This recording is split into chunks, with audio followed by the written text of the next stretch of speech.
तो सबसे पहले हमें लाइन और न्यूट्रल सप्लाई चेक करनी है। तो हम लाइन और न्यूट्रल सप्लाई चेक करेंगे जहाँ हमारे 220 वोल्टेज आ रहे हैं। उसके बाद हमारा ये यहाँ पे फ्यूज़ लगा रहता है। फ्यूज़ के बाद सप्लाई हमारी यहाँ पे आती है, कॉइल रिएक्टर बोलते हैं इसको। इसके बाद सप्लाई हमारी जाती है किस पे, रेक्टिफायर ब्रिज पे। ये हमारा रेक्टिफायर ब्रिज है। तो जो इनपुट होगा रेक्टिफायर ब्रिज का हम यहाँ पे सप्लाई चेक करेंगे। अंदर एसी करंट यहाँ पे हमारे एसी वोल्टेज आएंगे 220 235 आ रहे हैं। ठीक है, अब यहाँ तक हमारी एसी वोल्ट चेक हो गई। इसके बाद हम डीसी वोल्ट चेक करेंगे। जो आउटपुट में है वो हमारा डीसी वोल्ट है, तो डीसी पे सिलेक्ट करो। जी। अब हमें डीसी वोल्ट चेक करना है, तो हम यहाँ पे डीसी वोल्ट चेक करेंगे। तो हमारे डीसी वोल्ट आ रहे हैं 2054। ठीक है, ये हमारी डीसी आउटपुट हो गई। तो ये रेक्टिफायर ब्रिज से हमारा आउटपुट हो गई डीसी। अब हमें कैपेसिटर पे देखना है पहुँची नहीं पहुँची। तो डीसी का प्लस यहाँ पे है, माइनस यहाँ पे है। दो कैपेसिटर हैं यहाँ पे लगे हुए, दोनों पे आप सप्लाई चेक कर सकते हो। यहाँ पे 373 वोल्ट आ रही है जी। तो यहाँ भी आपकी 373 वोल्ट दोनों कैपेसिटर पे आनी चाहिए, सेम आनी चाहिए। जी। तो दोनों कैपेसिटर पे सेम वोल्टेज आ रही है, तो इसका मतलब हमारा काम कर रहा है कैपेसिटर। ठीक है जी। उसके बाद आपको यहीं से आपको डीसी वोल्ट आपको देखनी है कि UVW आपके ये पॉइंट है, UVW इन तीनों पॉइंट पे फेस होता है हमेशा। तो माइनस आपको यहाँ से लेना है, डीसी माइनस, और फेस से चेक करोगे तो आपकी 187 वोल्ट आ रही है जी।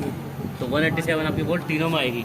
दूसरे पे लगाते हैं UV पे लगाते हैं, इस पर 187 आ रही है।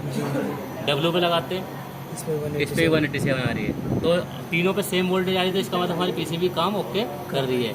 उसके बाद हम इसमें डीसी मोटर लगी हुई है, हमारा 5 स्टार मॉडल है। तो डीसी वोल्ट हम यहाँ भी चेक कर सकते हैं। ये इसका रेड तार है, ये इसका ब्लैक तार है, ये हमारा डीसी कनेक्टर है सारा। तो यहाँ पे डीसी कनेक्टर भी चेक कर सकते हो।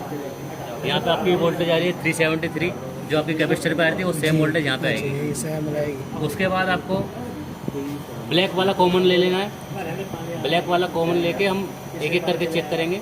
अगला पे जाएंगे स्टेप पे, तो 16 वोल्ट आ रही है, 15-16 वोल्ट यहाँ पे डीसी वोल्ट मिलती है। उसके बाद आगे जाएंगे तो हमें 5 वोल्ट के आसपास मिलेगी, 5 से 7 वोल्ट, 6 वोल्ट मिल रही है अभी, ये भी डीसी मिल रही है। उसके बाद ब्लैक के साथ हम लास्ट वाले तार को जोड़ेंगे, तो यहाँ भी आपकी 5 वोल्ट मिलेगी।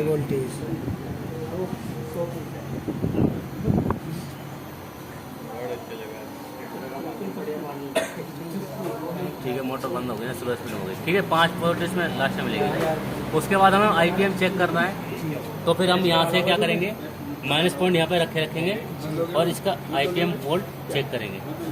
तो IPM वोल्ट के लिए हमने यहाँ पे दे रखा है एक इंडिकेशन। यहाँ देखो कितने वोल्ट, 15 वोल्ट आएंगे आपकी। अभी मीटर फ्लक्चुएट हो गया, आगे 15 आगे चलो। हाँ, ये 15 वोल्ट यहाँ पे आपको IPM पे मिलेगी। तो IPM की वोल्टेज आप यहाँ से चेक कर सकते हो। दूसरा इसके अंदर दे रखा है सेंसर, ये सारे हमारे सेंसर लगे हुए हैं।